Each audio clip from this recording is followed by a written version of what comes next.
Hey internet friends, as we continue to cover all the strange events that 2020 throws our way. We're halfway through the year and we've already revisited some major themes, money being one of them. Who's made a ton of cold hard cash during this time, how they've allocated their funds, and what role the Federal Reserve has played during the lockdown. But one aspect we haven't covered is how 2020 has affected the finances and purchasing power of the average individual. So today I want to talk about a recent coin shortage that we've seen popping up across the states, how media outlets have moved to debunk rumors of a cashless future, and most importantly, I want to answer the question, who benefits the most from a cashless society? And spoiler alert, it isn't me or you. At the beginning of the lockdown, there wasn't enough toilet paper to go around, and now apparently there's a coin shortage. And no, it's not because your dad started a swear jar. Have you seen these signs at your local grocer or gas station? For months, the media has been encouraging consumers and retailers not to deal in cash due to the contaminated nature of dollar bills and coins. That $5 bill you just used to pay for your one allocated bag of rice could have been stuffed between a stripper's coconuts for all you know. So how dare you risk the transmission by paying for goods and services in cash in the midst of a pandemic? A few weeks ago, signs instructing customers to either pay in exact change or by credit or debit card began popping up, blaming a national coin shortage for this inconvenience. Even Kroger grocery stores announced they would no longer be giving coins back as change to customers. And this news left a lot of folks wondering, what in tarnation? A pandemic, riots, protests, and then a coin shortage? What's going on here? Well, don't you dare say it was all by design, because the media has moved quickly to debunk this rumor, specifically the rumor that the government is priming us for a cashless society. This is how the media has explained the coin shortage. Basically, the US Mint has slowed production of coins because of the virus. With people avoiding vending machines, laundromats, and car washes, less coins are in circulation. Typically, businesses deposit that money to banks. Banks make shipments to the Federal Reserve, and the Federal Reserve redistributes that money based on need. At least that's how we're told it works. In return, a vast array of businesses rely on banks to supply them with the change they need for customers. In fact, for the last few months, money velocity, or the rate at which cash is moving through the US economy, is at a historic low.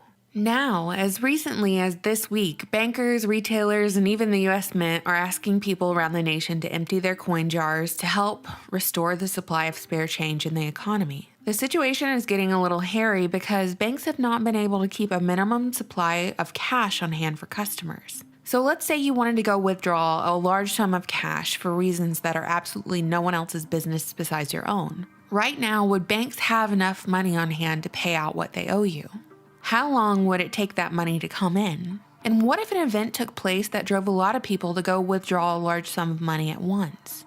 I was reflecting on how the pandemic has affected almost every aspect of normal life, and I was noticing the media's insistence that the cash and coin shortages were not orchestrated during this time to bring about a cashless society. And that's fine, let's say the media is absolutely telling the truth for once.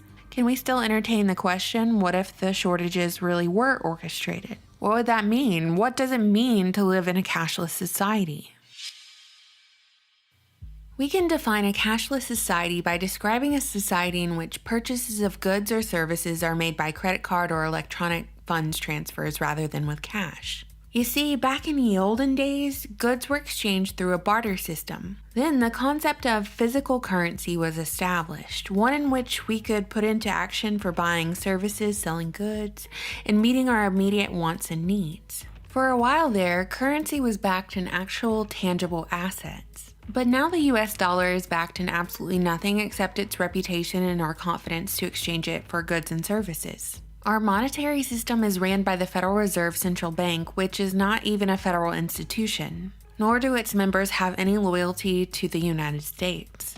Big banks that toe the line of the Federal Reserve have been pushing for a cashless society for a while, stating that going cashless is more convenient, making for faster transactions, easier currency exchanges while traveling, lower crime rates, as well as the elimination of money laundering and tax evasion because there's always a paper trail. It's beneficial for banks too because everyone would be forced to use a bank. Meanwhile, they would be able to eliminate actual human beings working for banks, as well as costs from handling and storing large amounts of cash. Of course, credit card companies would also love a cashless society because they benefit from every transaction.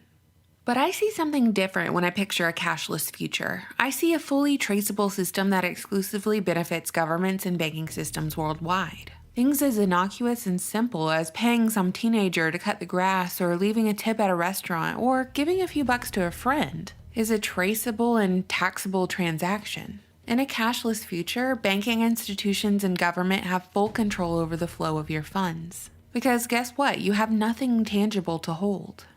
In the event of pandemic or economic crash, it's within the realm of possibility that the institutions that rule over your funds could easily lock or freeze them.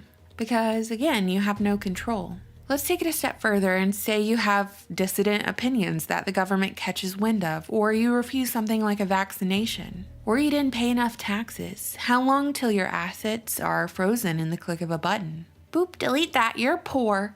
Just like now, if the bank has control of your cash, the bank has control of you. For the last decade, cash usage has been on the decline, but the pandemic accelerated things a bit. And well, let's be fair here, that's not the only thing the pandemic has accelerated. Relations with China seem pretty tense now too, and China might just be ahead of the game in the cashless dystopia of our future. Right now, China is experimenting with their own currency in an effort towards technological superiority with central banking digital currency. With China moving forward with digital currency, this has put renewed pressure on the United States in the race towards the Great Financial Reset. On July 22, 2020, a former chair of the Commodity Futures Trading Commission introduced the digital dollar to the U.S. Senate Committee on Banking, Housing, and Urban Affairs, arguing that it could future-proof the greenback and put it in league with similar offerings from China. Whether the coin shortage is an orchestrated event or organic happening, there's no doubt it's getting taken advantage of to push towards a cashless society. And who does a cashless society benefit? It benefits banks, credit card companies, big tech, and government.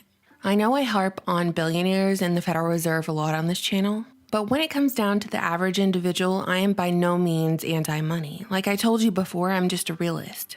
I see the game in front of me and it's Babylon debt slavery.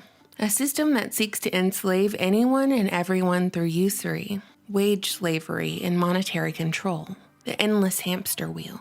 What's the way out of the system? You have to rid yourself of any and all debt and secure tangible and hard assets.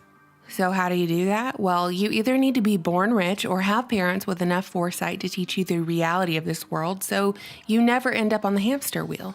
But most people are on the hamster wheel, and getting off of it requires paying off their debt so they can finally rest, enjoy their friends, family, and God's green earth. The average person needs money to do this. But I think we can certainly say with confidence at this point that the dollar is imploding. It's not meant to recover under our current monetary system.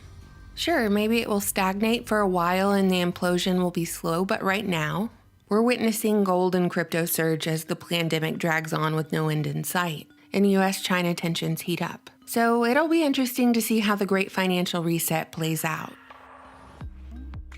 What do you think, internet friends? You know I always look forward to reading your comments. Thank you so much for watching, subscribing, and supporting my channel on Patreon. Bye!